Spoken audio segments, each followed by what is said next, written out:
कानी बहू। किशोरी लाल जी के बेटे राघव की शादी की बात जगह जगह चल रही थी, लेकिन किशोरी लाल जी को कोई लड़की पसंद ही नहीं आती थी। और उसकी एक ही वजह थी, किशोरी लाल जी का लालची होना। उनको लड़की वालों से मोटा दहेज चाहिए था और इसी चक्कर में एक दिन वो एक बहुत पैसे वाले के घर अपने बेटे का रिश्ता लेकर पहुंचे। उस आदमी का नाम था ओम प्रकाश। देखिए किशोरी लाल जी, मेरी एक ही बेटी है और मेरी सारी संपत्ति जायदाद सब कुछ मेरी बेटी नैना का ही है। पापा, नाम से लगता है बहुत खूबसूरत होगी। कितना अच्छा नाम है ना, नैना। ओ, वैसे बात तो सही है आपकी। अब इतना पैसा है, जमीन जायदाद है, इकलौती बेटी, आप भी क्या करेंगे? सब कुछ उसे ही देंगे ना। बिल्कुल ठीक पहचाना आपने। बस बेटी की शादी और सारी जायदाद उसके नाम। पापा, बिना देखे हाँ कर दीजिए ना। इतना अच्छा रिश्ता फिर कहाँ मिलेगा? माला माल हो जाएंगे हम। मैं अपनी बेटी को बुलाता हूँ। अरे नहीं नहीं नहीं नहीं, आपकी बेटी का नाम नैना है, सुनकर ही लगता है बहुत सुंदर होगी। रहने दीजिए अंकल, मैं तो आपकी बेटी के नाम से ही इतना खुश हो गया हूँ कि उसे बिना देखे शादी करने को तैयार हूँ। अब तो मैं उसका चेहरा सीधे शादी के बाद ही देखूंगा। और इस तरह राघव नैना का चेहरा नहीं देखता और उससे शादी कर लेता है। शादी के बाद अपनी सुहाग रात पर जब राघव नैना का घूंघट उठाकर देखता है तो नैना की आंखें बंद थी।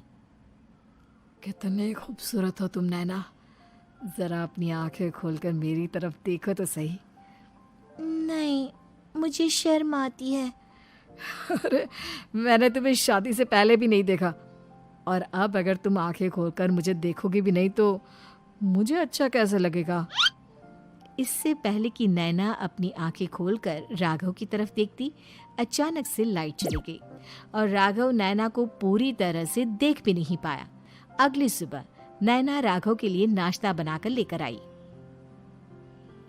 अरे ये क्या, आधा पराठा सेका हुआ है और आधा बिल्कुल कच्चा।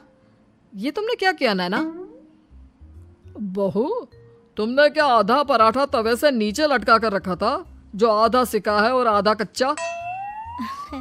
मुझे जितना दिखेगा उतना ही तो सीखूंगी ना पापा जी। जहाँ जहाँ मुझे नजर आ रहा था वहाँ मैंने सीख लिया, जहाँ जहाँ नहीं दिखा वहाँ कच्चा रह गया होगा। इसका क्या मतलब है? ये कैसा मजाक कर रही है तुम? अरे बहू, तुमने इतना लंबा घूंघट क्यों लगाया हुआ है? देखो, हमारे घर में बहुओं को बेटी की तरह रखा जाता है, और फिर तुम तो इतना सारा माल लेकर आई हो। देखो, ये घूंघट डालकर रखने की कोई ज़रूरत नहीं है। हाँ नैना, पापा जी ठीक कह रहे हैं, तुम तो आराम से रहो, अपना ही घर समझो।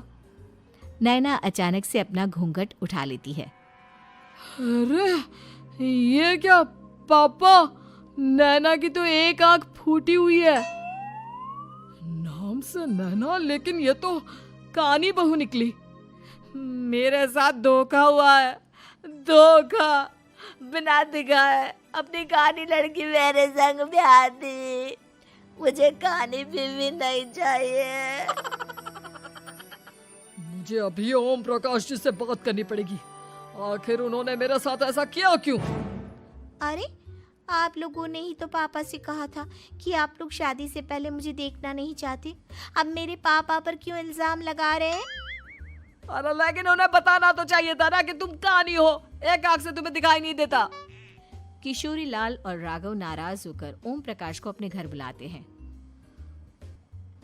पापा जी, ये आपने क्या किया? शादी से पहले बताया क्यों नहीं कि नैना की आंखों में परेशानी है? अरे, आप ही ने तो लड़की देखने से मना कर दिया था। और लेकिन आप बता तो सकते थे। आपको तो हमारी बेटी की प्रॉपर्टी चाहिए थी, वो भी पूरी की पूरी। अब क्या हुआ अगर उसे आधा दिखाई देता है? प्रॉपर्टी तो आपको पूरी मिल गई ना। अरे ये क्या बात हुई? मेरी शादी प्रॉपर्टी से नहीं, आपकी बेटी से हुई है। अब ये तो पहले सोचना चाहिए था, तब तो मेरी प्रॉपर्टी देखकर तुम्हारी जुबान लप लपा रही थी। लेकिन मैं कानी लड़की को अपनी बीवी बनाकर नहीं रख सकता।